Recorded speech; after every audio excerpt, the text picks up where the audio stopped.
Uy pre, inuman tayo mamaya, Sabado bukas. Jeep pare, shot puno. Uy pre, may ambagan tayo sa alak ha.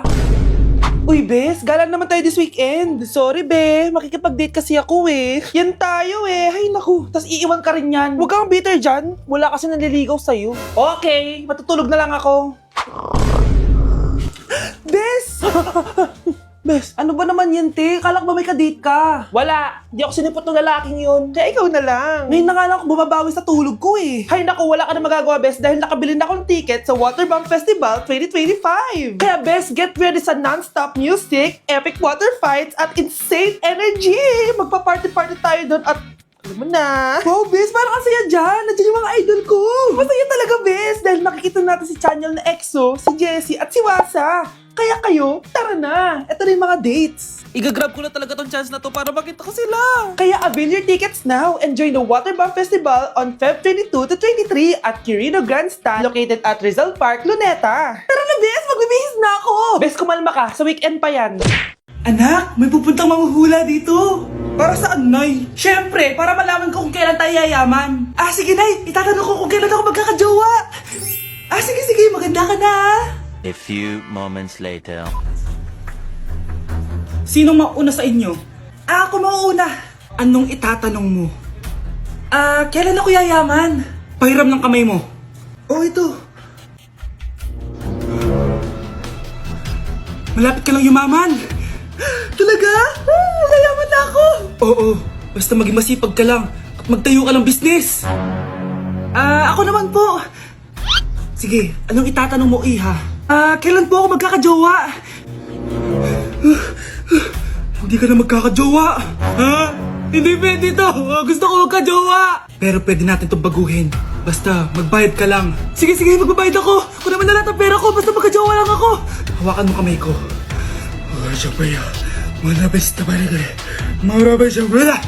Ayan, may jowa ka na. Nasa labas na. Talaga? Hi, ako yung magiging jowa mo. Bakit ang pangit? Mukhang talampakan. Nay! Oh, bakit? Anyari? Sinabihan niya akong pangit. Totoo naman eh. Ababastos ka. Aalis na kami dito. Nasaan yung mga bayad nyo? Hulaan mo magkano ibabayad namin sa'yo? 5,000! Nasaan na? Mali! Wala kami ibabayad sa'yo dahil scam ka! Magbabayad kayo! Lumayas na kayo dito! Layas!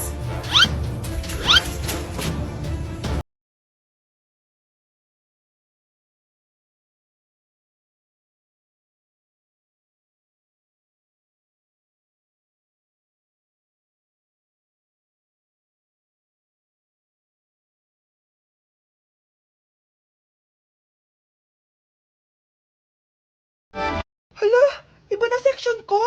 Saan yung section 1? Ba't napunta ako dito? Ito na ba yung section 1? Good afternoon, everyone, especially to all of the panelists, advisors, and especially to our co-researchers who attend this virtual conversation. So, good afternoon, everyone. Namamatay ng dahil sa iyo, ma'am. Ibig sabihin po nito ay kabayanihan ng mga Pilipino na isinakripisyo ang kanilang buhay para sa kalayaan ng ating bansang Pilipinas. Huwag lang tayo puro salita! Dapat ipinapakita din natin sa ating ginagawa! Ikaw, bago ka lang dito, di ba? What is the biggest mistake? Ma'am, the biggest beef stick. Anong beef steak, ha? Alas na ako dito. Ang isang 50% po ay mapupunta sa isa niyang anak. Ano? Baka yan yung isa naming anak na nawala? Oo, sa amin na lang yan. Ako! Ako ang isa pang anak ni Ramon. Oh, akala ko ba nawawala yung isang anak ni Ramon? Attorney naman, huwag ka maniwala dyan. May sakit kasi sa utak yan. Wala akong sakit, attorney. Maniwala ka, please. Kailangan ko pa ng sapat na ebidensya para maniwala ako sa'yo. Sige na, babalik na lang ako. Ito na ba yung bagong bahay ng anak ko? Ikaw, babae ka? Sinubukan mo pang agawin sa amin ang kayamanan ng tatay mo? Ang sama nyo, tita!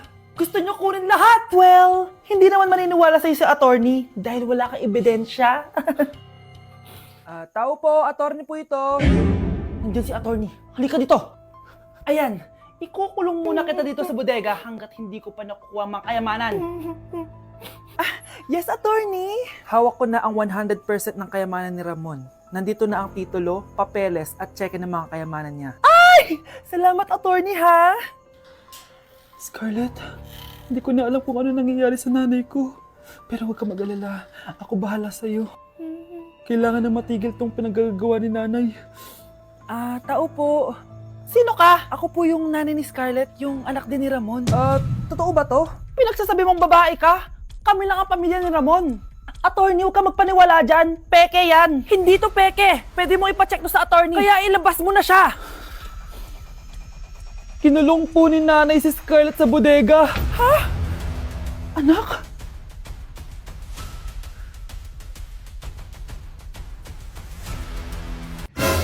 Anak, ano to pinagpo-post mo sa Facebook, ha?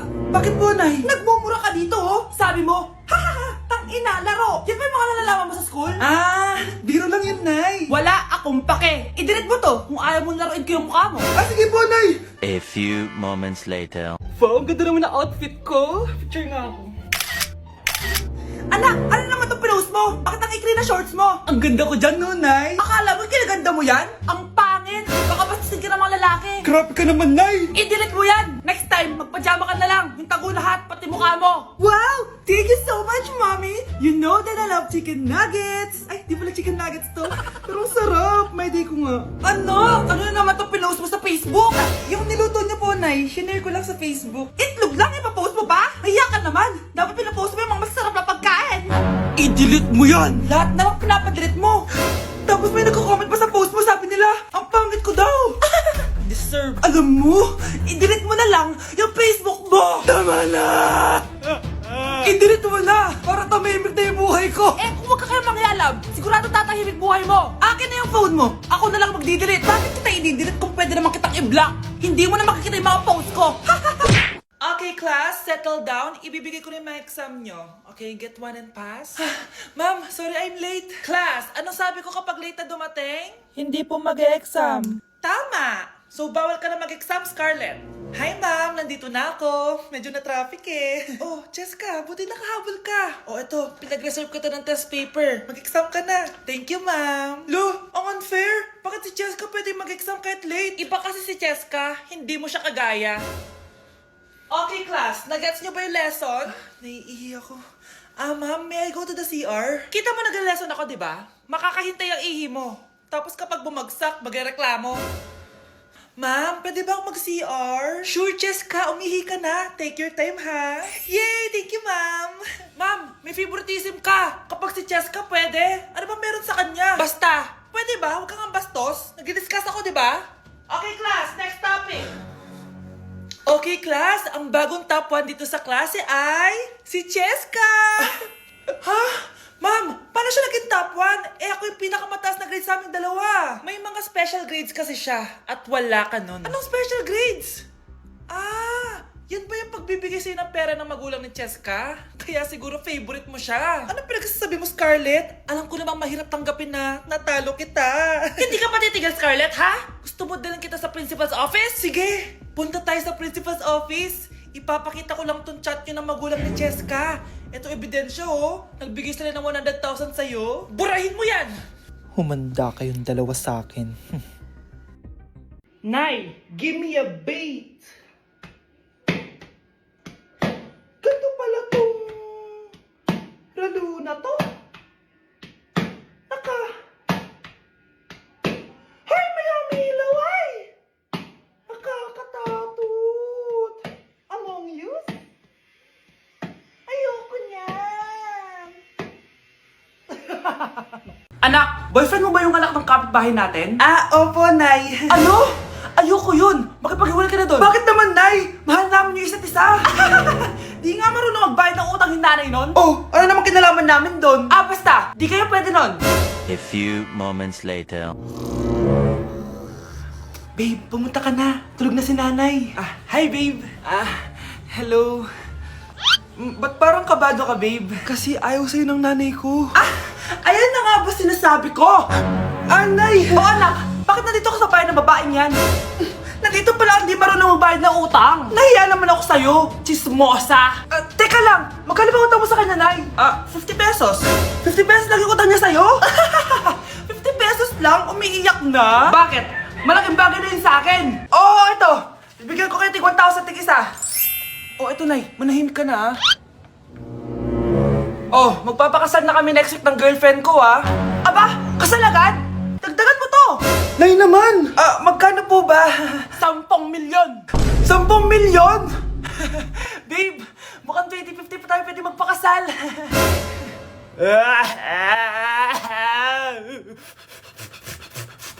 Ayoko talaga sa kanya. Bes, ayan siya, oh, yung pet peeve mo. Hi! Panira ng araw. Okay, class, break time muna tayo. Hala, naiwan kayo bakit kong pagkain? Scarlett, to, may sobra pa ako. Baka gutom ka na. Talaga? Bibigyan mo ako? Oo, ano ka ba? Gusto ko maging close tayo. Parang bumabait tong pet peeve ko ah. Hala, may quiz pala tayo. Bes, sabay tayo mag-review mamaya, ha? Naku, sorry, Bes. Kakain kasi kami ng jowa ko mamaya. Hindi mo ba kaya mag-isa? Ano ba yan? Ako na lang, sabay tayo mag-review. Tsaka, may reviewer din ako dito, oh. Ayan na naman siya. Sure ka? Ako talaga yung gusto mo kasabay mag-review? Oo naman. Ba't naman hindi? Idol nga kita kasi ang talino mo eh. Sige na nga. Okay, class. Para sa activity natin today, pili kayo ng partner nyo. Bes, partner tayo ah. Sorry na, Bes. Partner na kasi kami ng baby loves ko eh. Partner na kami ng baby loves ko eh. Tayo na lang yung partner, Scarlett. Ikaw na naman. Buti ka pa. Gusto mo ako makapartner. Ayan, perfect! Partner kayo ng pet peeve mo. Ha? Bes! Pet peeve mo pala ako? After mo siraan sa amin yan, BFF na kayo ngayon? Samantha!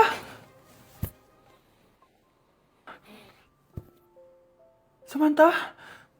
Magpapaliwanag ako. Oh, ba't nandito ka? Pet peeve mo ako, di ba? Umalis ka na. Oo, pet peeve kita. Dati. Kasi ang sungit mo sa akin eh. Tapos palagi mo ako iniinis. Alam mo kung bakit? Kasi gusto kita. Ha? Wala, never mind. Samantha!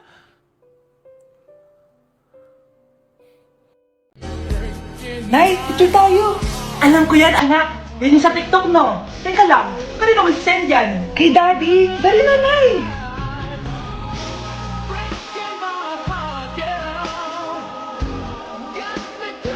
One, two, three.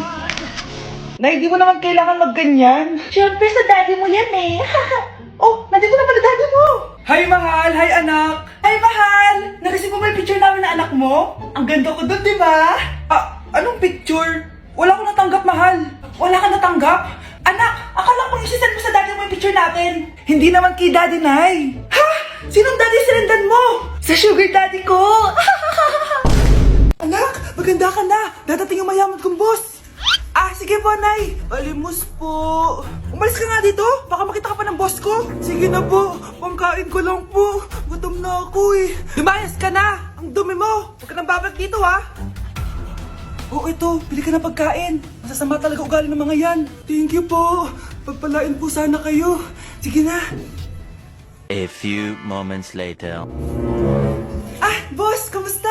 Alam mo naman bakit nandito ako, di ba? Oo. Bibigyan mo ko ng pera. Tama. Dahil ang bait mong tao. Wow, Nay. Yayaman na tayo. 1 milyon ang laman nito. Salamat. Ops. Hindi mo to deserve. Bakit naman? Ang bait ko kaya. Tumutulong kaya ako sa kapwa ko. Parang di naman, Nay. Nay, pumasok yung mabahong pulubi, oh. Oh, bakit nandito na naman yan? Boss, pinaalis nila ako kanina. Naalala niyo ba siya? Tauhan ko yan. Sinabihan pa akong madumi.